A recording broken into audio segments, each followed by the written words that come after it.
നമസ്കാരം, ഞാൻ sunlight solar energy സൊല്യൂഷൻസിൻ്റെ MD. എൻ്റെ പേര് ബിജു.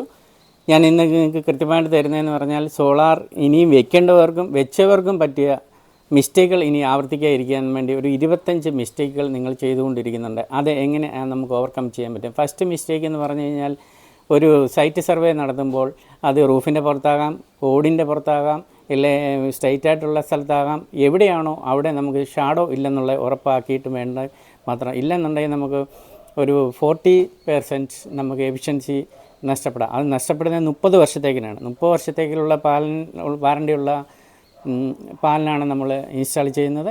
അപ്പോൾ ശ്രദ്ധിക്കേണ്ട ഫസ്റ്റ് കാര്യമാണ്. സെക്കൻഡ്, നമുക്ക് ആ ക്വാളിറ്റി ഉള്ള മെറ്റീരിയൽ വേണം ഉപയോഗിക്കാൻ. അതായത് വില കുറഞ്ഞ മെറ്റീരിയൽ ഉപയോഗിച്ച് കഴിഞ്ഞാൽ നമുക്ക് ഫ്യൂച്ചർ മെയിൻ്റനൻസ് കോസ്റ്റ് കൂടുതലായിരിക്കും. അത് വെച്ച് നോക്കുമ്പോൾ നമുക്ക് എപ്പോഴും ബെറ്റർ ക്വാളിറ്റി, നമ്മുടെ പെയിൻ എന്താണ്, നമുക്കിതൊന്നും പ്രശ്നങ്ങളില്ലാതെ മുന്നോട്ട് പോകണം. അത് ROI, അതായത് റിട്ടേൺ ഓഫ് ഇൻവെസ്റ്റ്മെൻറ്റ്. അതായത് നമ്മളൊരു ഇൻവെസ്റ്റ്മെൻറ്റാണ് ചെയ്യുന്നത്. ഇത് ഹൈ ടിക്കറ്റ് സെയിലാണ്. ആ ഇൻവെസ്റ്റ്മെൻറ്റ് ചെയ്യുന്ന എത്ര വർഷം കൊണ്ട് നമുക്ക് തിരികെ കിട്ടും?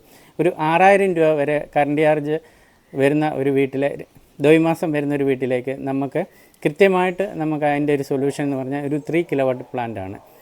അത് ഒരു 4 വർഷം 7 മാസം കൊണ്ട് നമുക്ക് തിരിച്ച് റിട്ടേൺ കിട്ടുന്നതായിരിക്കും. അതുപോലെ തന്നെ ശ്രദ്ധിക്കേണ്ട കാര്യങ്ങളെന്ന് പറഞ്ഞു കഴിഞ്ഞാൽ, ഈ 25 മിസ്റ്റേക്കുകളിൽ 3 മിസ്റ്റേക്കാണ് ഇപ്പോൾ നിങ്ങളോട് പറഞ്ഞത്. ബാക്കി മിസ്റ്റേക്കുകൾ നിങ്ങളെ ഞാൻ അടുത്ത വീഡിയോയിൽ പറയുന്നതായിരിക്കും. നിങ്ങൾ എൻ്റെ വീഡിയോ സബ്സ്ക്രൈബ് ചെയ്യുക, ലൈക്ക് ചെയ്യുക, കമൻറ്റ് ചെയ്യുക. Okay, thank you.